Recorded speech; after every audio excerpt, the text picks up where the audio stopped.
अस्सलामुअलैकुम, कैसे हैं आप सब? उम्मीद है कि सब खैरियत से होंगे। चैनल पे नए हैं तो सब्सक्राइब कर लें और बेल आइकन को ऑल पे प्रेस कर दें।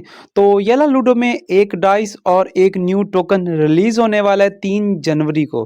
तो 3 जनवरी को ये दोनों चीज़ें आपको येलो लूडो के ऊपर देखने को मिलेगी।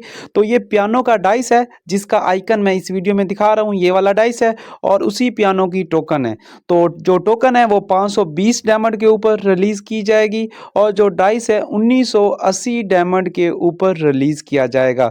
तो सुबह पाकिस्तानी 7 बजे ये एक्टिविटी आपको येलो लूडो के ऊपर शो हो जाएगी। तो दोबारा बता रहा हूँ, तो पियानो वाला डाइस 1980 डायमंड के ऊपर रिलीज़ किया जाएगा और ये जो टोकन है ये 520 डायमंड के ऊपर रिलीज़ की जाएगी। अगर आपके पास डायमंड है तो 3 जनवरी को आप इनको रिडीम कर सकते हो, मतलब ये परचेज़ कर सकते हो। बाकी हँसते रहें, मुस्कुराते रहें, फिर मिलते हैं एक ऐसी नई वीडियो के साथ। तो येलो लूडो की हर अपडेट आप तक सबसे पहले, तो येलो लूडो के मुतालिक किसी भी चीज़ के बारे में जानने के लिए आप हमारे चैनल को विज़िट कर सकते हैं। थैंक यू, अल्लाह हाफ़िज़।